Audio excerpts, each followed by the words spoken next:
네, 서울 신림동 흉기난동범 조선이나 분당 흉기난동범 최모 씨와 같이 불특정 다수를 겨냥해서 범행을 저지르는 경우 흔히 묻지마 범죄라고 부릅니다. 예측이 어렵고 누구나 범죄의 대상이 될 수 있다 보니 시민 불안도 큰데 이런 묻지마 범죄가 뭔지 정확한 개념조차 세워지지 않아 통계 관리도 제대로 되지 않고 있습니다. 유서연 기자가 전해드립니다. 서울 신림동에서 일면식도 없는 행인들에게 무차별적으로 흉기를 휘두른 33살 조선.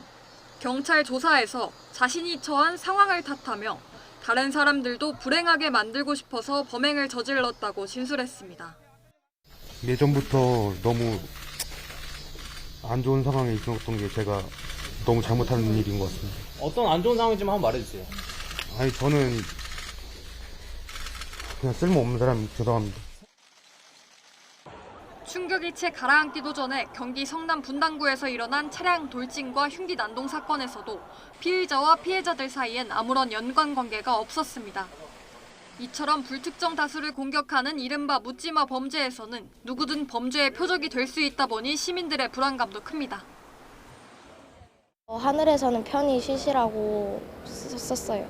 친구들이랑 자주 오가던 데라 가지고 되게 길거리 다니기 무섭고 되게 제가 피해자가 될 수도 있는 그런 상황인 거라서.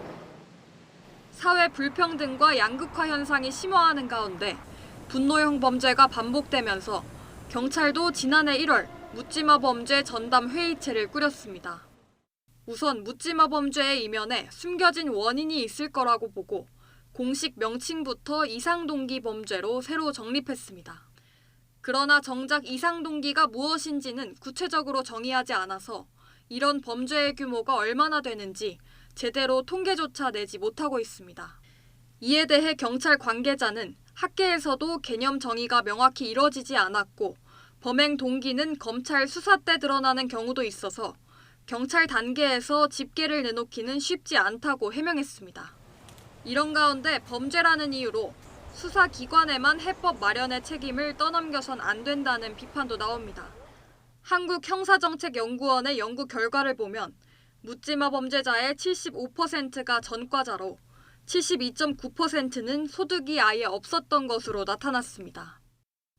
경찰, 복지, 지자체, 교육 등등이 여러 기관이 함께 참여를 해서 사건 이면의 근본적인 문제가 무엇인가를 실증적으로 파악을 하고 관련 기관이 머리를 맞대는 범정부적 접근이 필요한데 국가의 정책 우선순위에 들어가 본 적이 없었던 전과와 경제적 빈곤, 사회적 단절 등이 복잡하게 얽히며 묻지마 범죄를 낳을 수 있는 만큼 여러 기관이 머리를 맞대고 다양한 관점에서 근본적인 해법을 모색해야 한다는 지적입니다. YTN 유서연입니다.